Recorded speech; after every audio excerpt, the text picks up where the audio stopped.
Dans les relations, il est courant de voir les hommes faire des efforts pour prouver leur valeur, inviter à des rendez-vous, offrir des cadeaux et montrer leur engagement. Souvent, la femme n'a qu'à dire oui sans prouver de manière équivalente son attachement ou son investissement. Dans cette vidéo, nous allons explorer pourquoi il est important que les deux partenaires s'investissent dans une relation et pourquoi une femme doit aussi prouver sa valeur. Une relation saine repose sur un équilibre où chacun fait des efforts pour nourrir et renforcer le lien. 1. Les hommes investissent souvent massivement pour impressionner.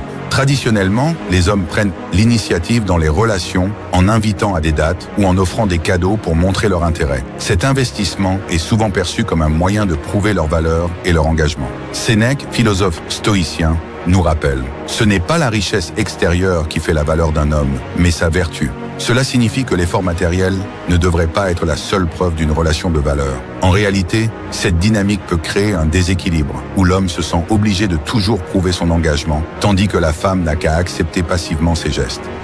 2. Pourquoi ? Une relation doit être réciproque. Une relation équilibrée repose sur un investissement mutuel. Il est important que la femme prouve aussi son attachement par ses actions. Dans un partenariat, chacun doit démontrer son engagement, non seulement par des mots, mais par des actes. L'équité émotionnelle permet de bâtir des bases solides et d'éviter les ressentiments. Lorsque la femme prouve aussi son investissement, que ce soit par des attentions, du soutien ou des gestes d'affection, elle montre qu'elle considère la relation comme un effort commun. Cela renforce le lien et crée une véritable complicité. 3. Le danger d'une relation déséquilibrée. Lorsque l'homme investit trop dans une relation sans réciprocité, cela peut créer un déséquilibre émotionnel et affectif. Il peut commencer à ressentir que ses efforts ne sont pas valorisés ou à se demander si la femme est vraiment attachée à la relation. Ce déséquilibre est souvent source de frustration et de conflits. Sun Tzu, dans l'art de la guerre, écrivait « Ne te bats pas une bataille que tu es certain de perdre ». Dans le contexte des relations, cela signifie qu'il est inutile de s'investir lourdement sans voir de signes concrets de réciprocité. Pour qu'une relation soit épanouissante, elle doit être nourrie des deux côtés. 4. Comment amener la femme à prouver son attachement? Il ne s'agit pas de manipuler ou de jouer des jeux, mais de créer des situations où la femme montre son intérêt et son investissement. Au lieu d'offrir trop facilement des cadeaux ou des sorties, laisse-la aussi prendre des initiatives. Cela peut être aussi simple que de suggérer un rendez-vous, d'organiser une sortie ou de montrer son affection à travers de petites attentions. En invitant la femme à faire un effort pour te connaître et passer du temps avec toi, tu construis une relation plus équilibrée et basée sur la réciprocité. 5. Valoriser les actions plutôt que les paroles. Il est facile de dire des mots doux ou de promettre un engagement, mais ce sont les actions qui comptent vraiment. La philosophie stoïcienne nous apprend que les actes ont plus de valeur que les promesses. Dis peu, fais beaucoup. Il est important d'observer non seulement ce que la personne dit, mais ce qu'elle fait pour la relation. Si elle fait des efforts pour être présente, pour t'écouter et pour participer activement à la relation, c'est un signe positif de son attachement et de sa volonté de construire quelque chose de durable. 6. Encourager un investissement réciproque dans la relation. Pour que la relation soit saine et durable, il est essentiel de fixer des attentes claires dès le début et d'encourager la réciprocité. Cela peut signifier que chacun apporte sa contribution à la relation, qu'il s'agisse de gestes d'affection, de temps passé ensemble ou de soutien mutuel dans les moments difficiles. Une relation équilibrée se base sur le respect et l'admiration mutuelle, où chaque partenaire montre son investissement sans que l'un des deux se sente obligé de toujours prouver sa valeur. Les relations doivent être un échange réciproque, où chacun prouve son attachement par ses actions et son engagement. Faire travailler l'autre pour la relation ne signifie pas de créer des obstacles, mais d'encourager un investissement mutuel pour bâtir un partenariat solide et équilibré. Commente ci-dessous si tu penses que l'investissement mutuel est essentiel pour une relation épanouissante. Et abonne-toi pour plus de discussions sur les dynamiques relationnelles. Trouver la bonne personne pour partager sa vie est l'une des décisions les plus importantes que l'on puisse prendre. Dans cette vidéo, nous allons explorer les critères essentiels pour choisir une femme avec qui construire un avenir solide et harmonieux. De la compatibilité émotionnelle aux valeurs partagées, voyons ensemble ce qui importe vraiment. Share your heart. Partager des valeurs communes. Les valeurs sont le socle de toute relation durable. Elles influencent la manière de gérer les défis, d'élever des enfants et de prendre des décisions importantes. Choisir une partenaire qui partage tes valeurs t'assure un alignement profond, réduisant les conflits sur des sujets fondamentaux comme la famille, le travail et les responsabilités. Sans valeurs communes, des désaccords sur ces éléments de base peuvent survenir et éroder la relation. 2. Cherche la compatibilité émotionnelle. La compatibilité émotionnelle permet à un couple de naviguer harmonieusement dans les hauts et les bas de la vie. Elle signifie que vous êtes capable de communiquer ouvertement, de partager vos sentiments et de vous soutenir mutuellement dans les moments difficiles. Une femme avec qui tu te sens compris et soutenu favorisera une relation stable et équilibrée où chacun peut évoluer en toute sécurité. 3. Choisis quelqu'un avec qui tu peux grandir. Une bonne relation repose sur la croissance mutuelle. La femme que tu choisis doit être une source d'inspiration, quelqu'un qui t'encourage à devenir une meilleure version de toi-même, tout en se développant elle aussi. Cette volonté de grandir ensemble crée une dynamique positive et renforce le couple, surtout lorsque vous affrontez des défis ou réalisez des projets communs. 4. Assure-toi qu'elle te respecte et te soutienne. Le respect est fondamental dans toute relation. Choisir une femme qui te respecte et qui respecte tes rêves est essentiel pour maintenir un environnement positif. Le soutien mutuel favorise l'épanouissement de chacun. Lorsque l'autre personne croit en tes capacités et t'encourage, cela te motive à aller de l'avant et à donner le meilleur de toi-même, sans crainte d'être jugé ou minimisé. 14. Considère sa capacité à gérer les conflits de manière constructive. Les conflits sont inévitables dans un couple, mais savoir les gérer avec respect et intelligence est crucial. Observe comment elle réagit dans les situations de désaccord. Est-elle capable de discuter calmement et de trouver des compromis, ou préfère-t-elle éviter les conversations difficiles? La capacité à gérer les conflits de manière constructive renforce la relation et permet d'aborder les problèmes avec maturité.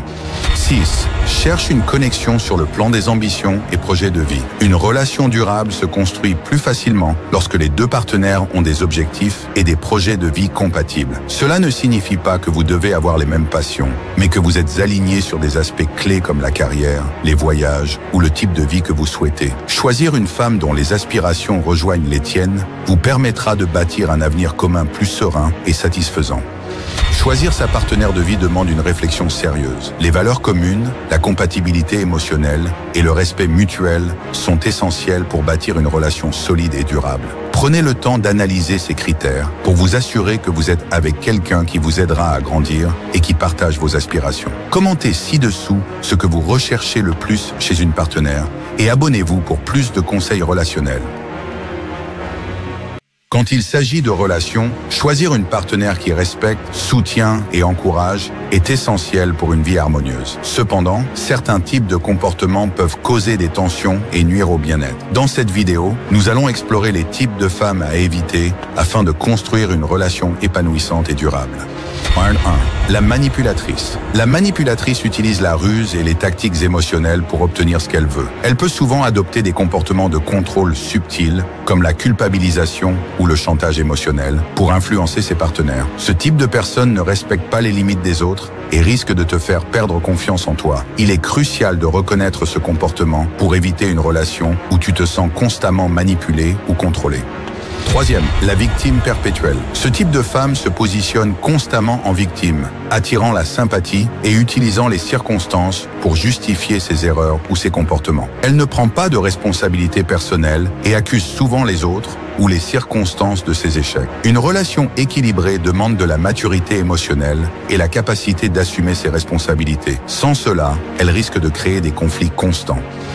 2. L'éternelle insatisfaite. Rien ne semble jamais suffisant pour elle. L'éternelle insatisfaite est constamment à la recherche de plus, que ce soit en matière de finances, de validation ou d'attention. Elle peut te faire sentir que tes efforts ne sont jamais à la hauteur, ce qui est épuisant et démoralisant sur le long terme. Les relations doivent être équilibrées et si tu te retrouves à toujours essayer de combler un vide chez elle, cela peut devenir rapidement toxique. 4. La femme hyper jalouse. La jalousie est un sentiment naturel dans une relation, mais quand elle devient excessive, elle étouffe la relation. Une femme excessivement jalouse peut te surveiller constamment, douter de ta fidélité sans raison et te faire sentir coupable pour des choses anodines. Cela mène souvent à une relation pleine de tension et de méfiance. La confiance est essentielle et sans elle, la relation devient insoutenable. 5. La femme opportuniste. L'opportuniste est surtout intéressée par ce que la relation peut lui apporter matériellement. Elle peut paraître charmante au début, mais ses intentions sont souvent orientées vers des bénéfices personnels plutôt que le bien-être du couple. Ce type de comportement risque de rendre la relation superficielle et déséquilibrée, car elle ne sera là que tant qu'elle a quelque chose à y gagner. 6. La femme négative. La négativité constante peut être épuisante et décourageante. Une femme qui critique tout, qui se plaint souvent et qui voit toujours le côté sombre des choses risque d'affecter ton propre bien-être mental. La positivité est essentielle pour une relation épanouie et un partenaire qui encourage et motive est précieux. Si elle t'entraîne vers le bas avec sa négativité, il est peut-être temps de reconsidérer la relation. Toutes les relations ont leurs défis, mais reconnaître ces comportements tôt peut te protéger et t'aider à construire une vie amoureuse plus sereine et équilibrée. Prends le temps de choisir une partenaire qui respecte tes valeurs et encourage ton épanouissement. Commande ci-dessous avec les qualités que tu recherches chez une partenaire et abonne-toi pour plus de conseils relationnels. Les relations doivent être un échange réciproque, où chacun prouve son attachement par ses actions et son engagement. Faire travailler l'autre pour la relation ne signifie pas de créer des obstacles, mais d'encourager un investissement mutuel pour bâtir un partenariat solide et équilibré. Commande ci-dessous si tu penses que l'investissement mutuel est essentiel pour une relation épanouissante. Et abonne-toi pour plus de discussions sur les dynamiques relationnelles. 1. Les cerveaux masculins et féminins traitent les émotions différemment. Les femmes et les hommes ressentent des émotions similaires, mais les circuits neuronaux impliqués dans le traitement émotionnel présentent des différences subtiles. Selon une étude de l'Université de Cambridge, les femmes tendent à utiliser davantage les régions du cerveau associées à la mémoire émotionnelle et à l'empathie, tandis que les hommes utilisent dans des zones qui favorisent une réponse analytique. L'amygdale, qui gère les réponses émotionnelles, a une connectivité plus développée chez les femmes vers les régions de traitement social. Cela pourrait expliquer pourquoi les femmes expriment souvent leurs émotions de manière plus complexe et sont généralement perçues comme plus empathiques. 2. Réaction face au stress. Combat ou fuite versus tend and befriend. Face au stress, les hommes et les femmes réagissent de manière quelque peu différente, influencées par des millions d'années d'évolution. La réponse combat ou fuite est plus courante chez les hommes. Un réflexe qui remonte à l'époque où la survie dépendait de la confrontation des menaces. Les femmes, en revanche, montrent souvent une réaction de type tend and befriend, protéger et s'allier, selon les travaux de la chercheuse Shelley E. Taylor. Cela les pousse à chercher le soutien social pour diminuer le stress et à renforcer les liens sociaux dans des moments difficiles. Ce modèle est en partie influencé par l'ocytocine, une hormone plus activement sécrétée chez les femmes sous stress, favorisant ainsi les comportements de soutien mutuel et de protection. 3. Style de communication, fait et raison versus émotion et expérience. Les recherches montrent que les hommes et les femmes communiquent souvent différemment. Une étude de la Linguistic Society of America a révélé que les hommes tendent à privilégier les faits et les solutions lorsqu'ils communiquent, en particulier dans les contextes de résolution de problèmes. En revanche, les femmes ont tendance à privilégier les expériences personnelles et à valoriser la dimension émotionnelle des échanges. Selon Deborah Tannen, linguiste spécialisée dans les différences de genre, cela vient du fait que les femmes perçoivent souvent la conversation comme un moyen de se connecter émotionnellement, tandis que les hommes la voient davantage comme une manière d'échanger des informations ou de résoudre un problème. 4. Traitement des infos et orientation spatiale. Raisonnement déductif versus intuition sociale. Les différences dans les préférences et les styles de traitement de l'information sont également bien documentées. Une étude de l'Université de Pennsylvanie a montré que les hommes possèdent généralement une capacité supérieure en orientation spatiale, ce qui est attribué à des connexions plus fortes dans les hémisphères du cerveau associées à la perception de l'espace. Les femmes, en revanche, montrent une préférence pour l'intuition sociale et sont plus enclines à faire des liens sociaux et émotionnels dans leur raisonnement. Ces distinctions sont interprétées comme des adaptations à des rôles évolutifs distincts dans lesquels les hommes devaient souvent s'orienter sur de longues distances pour la chasse, tandis que les femmes se consacraient à des activités de coopération et de soins au sein du groupe. 5. La perception du leadership et de l'autorité. Les différences dans la perception de l'autorité et du leadership entre les genres sont aussi frappantes. Une étude de la Harvard Business Review a constaté que les femmes dans des rôles de leadership sont souvent perçues comme plus empathiques et attentives aux besoins de l'équipe, tandis que les hommes sont plus souvent vus comme étant directs et orientés vers les résultats. Cela ne signifie pas que les femmes sont moins capables de leadership, mais qu'elles ont tendance à prioriser la cohésion et la collaboration au sein de l'équipe, tandis que les hommes privilégient les objectifs. Ces deux styles se complètent, mais sont souvent perçus différemment par la société. 6. 6. L'intérêt pour les relations sociales. Influence de la dopamine et de la testostérone. Les hommes et les femmes ont tous deux besoin de relations sociales, mais les motivations varient. Chez les hommes, la testostérone peut encourager la compétitivité dans les relations, liée à l'ocytocine, soutient davantage le besoin de liens sociaux et de communication. Une étude de l'université de Yale montre que les femmes entretiennent souvent des relations de manière plus active et mettent en place des réseaux de soutien plus vastes que les hommes, ce qui reflète un besoin social plus intense. Les différences entre la psychologie masculine et féminine, bien que subtiles, reflètent une complémentarité qui enrichit les relations humaines. Comprendre ces distinctions permet de bâtir des interactions plus harmonieuses et respectueuses des spécificités de chacun. Commente ci-dessous si tu as observé ces différences autour de toi et abonne-toi pour plus de contenu inspiré par la psychologie et la philosophie stoïcienne. Bienvenue dans cette vidéo sur l'art du détachement émotionnel. Aujourd'hui, nous allons découvrir comment vous pouvez appliquer les techniques stoïciennes pour vous libérer des attachements négatifs et reprendre le contrôle de vos émotions, que ce soit dans vos relations, vos possessions ou même face aux événements de la vie. Premier, le principe du contrôle. La première leçon du stoïcisme est de comprendre la dichotomie du contrôle. Il y a des choses que nous contrôlons, nos pensées et actions, et d'autres que nous ne contrôlons pas, comme les actions des autres. Cette distinction permet de réduire l'attachement émotionnel.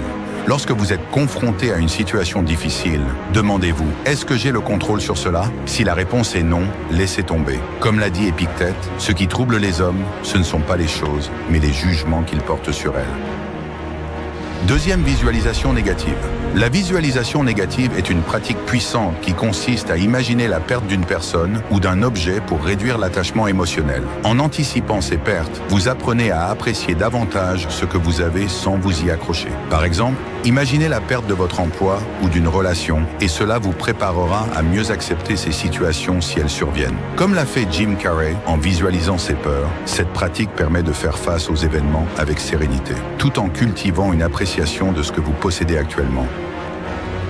Troisième, pourquoi se détacher émotionnellement? Se détacher émotionnellement permet de reprendre le contrôle sur sa vie. Beaucoup cherchent à se détacher pour cesser d'être gouvernés par leurs émotions, éviter le stress et la souffrance inutile, et mieux se concentrer sur ce qui est important. Par exemple, dans une relation toxique, se détacher émotionnellement vous permet de ne plus être dépendant des émotions négatives de l'autre. Le détachement vous donne aussi plus de clarté mentale pour prendre des décisions rationnelles et améliorer votre bien-être. Les raisons les plus courantes incluent le désir d'éviter la souffrance émotionnelle liée aux pertes, le besoin de préserver son énergie mentale et l'envie de ne plus dépendre des événements externes pour trouver le bonheur. Le stoïcien Marc Aurèle a dit « Le bonheur de ta vie dépend de la qualité de tes pensées ». Quatrième, construire son fort intérieur. Le stoïcisme enseigne à bâtir un fort intérieur, un espace de paix où vous pouvez vous réfugier face aux tempêtes émotionnelles. Observez vos émotions sans réagir immédiatement, en prenant un moment pour respirer et réfléchir. Cela vous permet de répondre aux situations plutôt que de réagir instinctivement. Imaginez être dans une situation conflictuelle au travail. Au lieu de céder à la colère, retournez dans votre fort intérieur. Comme l'a dit Ryan Holiday, vous avez plus de pouvoir sur vos pensées que vous ne le pensez. C'est un outil puissant pour renforcer votre tranquillité intérieure. Cinquième technique pratique, pleine conscience et pause réflexive. Pratiquer la pleine conscience est une technique simple mais puissante pour le détachement émotionnel. Il s'agit d'être pleinement présent dans le moment, sans juger ou s'attacher à vos pensées et émotions. En observant vos émotions comme des nuages qui passent, vous les laissez aller sans qu'elles vous définissent. La pause réflexive est une autre technique efficace. Lorsque vous ressentez une émotion intense, prenez un moment pour respirer avant de réagir. Cette simple pause vous permet de reprendre le contrôle et de répondre de manière réfléchie. Ces techniques sont essentielles pour éviter les réactions impulsives et maintenir votre calme face aux événements. Sixième, définir des limites émotionnelles. Définir des limites émotionnelles est crucial pour se protéger et maintenir son énergie. Cela signifie apprendre à dire non, à éviter les drames inutiles et à ne pas laisser les émotions des autres vous affecter. Comme l'a dit Dwayne The Rock Johnson, vous ne pouvez pas toujours contrôler les événements de la vie, mais vous pouvez contrôler comment vous y répondez. Ne vous laissez pas entraîner dans les tempêtes émotionnelles des autres. En posant des limites claires, vous renforcez votre propre sérénité. 7. Exemple de détachement émotionnel dans la vie quotidienne. Le détachement émotionnel peut s'appliquer dans de nombreux aspects de la vie. Par exemple, après la fin d'une relation, plutôt que de s'accrocher à ce qui était, il faut accepter la réalité et imaginer un avenir sans cette personne. Le détachement des possessions matérielles est également un pilier du stoïcisme. Keanu Reeves, malgré sa fortune, incarne ce principe en vivant simplement, détaché des biens matériels. Cela démontre qu'il est possible de vivre dans la sérénité en ne laissant pas les possessions vous posséder.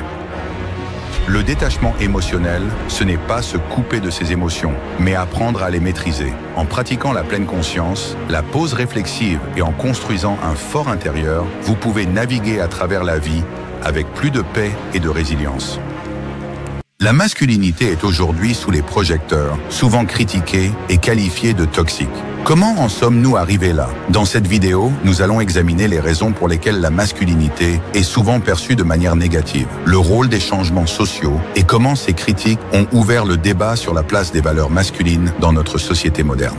Point 1. Les valeurs masculines traditionnelles face à la modernité. Les hommes ont historiquement incarné des valeurs de force, de protection et de courage. Dans des époques où la survie dépendait de la force physique et de l'endurance face à la nature, ces qualités étaient essentielles. Cependant, avec la modernisation de notre société et l'apparition d'un environnement de vie plus confortable et sécurisé, ce besoin de dureté s'est atténué. En conséquence, les traits associés à la masculinité traditionnelle peuvent aujourd'hui paraître moins adaptés à un monde où la coopération et la communication sont valorisées. Mais cela soulève la question, la masculinité doit-elle se redéfinir ou est-elle simplement mal comprise dans ce nouveau contexte? 2. L'influence du féminisme et des médias sur l'image de la masculinité. Le féminisme a contribué de manière cruciale à l'égalité des droits, permettant aux femmes de revendiquer un rôle plus libre et égal dans la société. Ce mouvement a également ouvert la voie à une réflexion plus profonde sur le rôle des hommes et sur la répartition des responsabilités. Cependant, en même temps, les médias et les réseaux sociaux ont souvent diffusé une image controversée de la masculinité en lien avec le terme toxique. Le concept de masculinité toxique a commencé à être associé à des comportements tels que la violence, l'agressivité et la domination. Des traits qui ont parfois été interprétés comme caractéristiques masculines universelles. Cette vision simplifiée a été largement reprise et amplifiée par les plateformes médiatiques et les réseaux sociaux, créant une image publique souvent négative de la masculinité en occultant ses aspects équilibrés et positifs. De plus, certains influenceurs polarisants contribuent à renforcer cette perception en promouvant des messages à la fois inspirants et provocateurs, ce qui alimente les controverses. Ce traitement médiatique a mené à des critiques généralisées et à un flou autour de la notion même de masculinité, là où, dans son essence, elle peut rester positive et constructive. 3e, le ramollissement des hommes dû à une vie moderne confortable. Avec les avancées technologiques et l'urbanisation, les hommes n'ont plus besoin d'affronter la nature ou les dangers pour subvenir aux besoins de leur famille. Ce confort moderne a entraîné une perte des compétences physiques et mentales qui autrefois définissaient de la masculinité, telles que la capacité à prendre des décisions sous pression, à défendre un territoire ou à faire preuve d'une grande endurance physique. Aujourd'hui, le confort amène certains hommes à adopter un mode de vie moins résilient, ce qui peut être interprété comme un affaiblissement des valeurs masculines. Cependant, pour certains, ce changement est un signe d'adaptation et non de faiblesse. Il soulève pourtant la question, la masculinité doit-elle nécessairement être dure pour être vraie ou peut-elle exister dans un monde pacifié? Chapter 4. Le rôle de figures controversées comme Andrew Tate, 150 mots. Des figures comme Andrew Tate ou d'autres influenceurs masculins adoptent une vision de la masculinité qui prône le développement personnel, la résilience et la réussite. Leur message, à l'origine positive, encourage les hommes à retrouver confiance en eux, à travailler dur et à développer une discipline personnelle. Cependant, leur style de communication peut parfois paraître excessif, trop agressif ou macho, ce qui contribue à alimenter la perception négative de la masculinité. Ces personnalités illustrent un aspect de la masculinité basé sur l'auto-amélioration, mais l'angle provocateur de leur discours peut brouiller leur message. Pour certains, cette approche est toxique, tandis que d'autres y voient un rappel des valeurs masculines traditionnelles. Cette polarisation autour de leur image montre à quel point la masculinité est un sujet sensible et souvent mal interprété. Arcane 5, pourquoi la masculinité? Reste une valeur nécessaire, 150 mots. La masculinité et la féminité sont des énergies complémentaires, toutes deux essentielles dans notre société. La vraie masculinité, lorsqu'elle est vécue de manière équilibrée, offre des qualités de protection, de courage et de responsabilité qui ne sont ni toxiques ni oppressives. Ces valeurs sont fondamentales pour construire des relations équilibrées et pour contribuer positivement à la société. Les critiques contemporaines soulignent des aspects problématiques de la masculinité. Mais cela ne signifie pas qu'elle est fondamentalement toxique. Elle est simplement en pleine transformation, cherchant un équilibre entre tradition et modernité. La masculinité n'a pas besoin d'être éliminée, mais ajustée pour mieux s'adapter aux valeurs actuelles, tout en conservant son essence de force, de résilience et de soutien envers les autres. La masculinité est un concept complexe, souvent mal compris. Ce n'est ni sa force ni son essence qui sont toxiques, mais l'excès et le déséquilibre. Comprendre cela nous aide à voir la masculinité et la féminité comme deux pôles complémentaires. Commente si tu penses que la masculinité doit être redéfinie et abonne-toi pour plus de discussions inspirantes.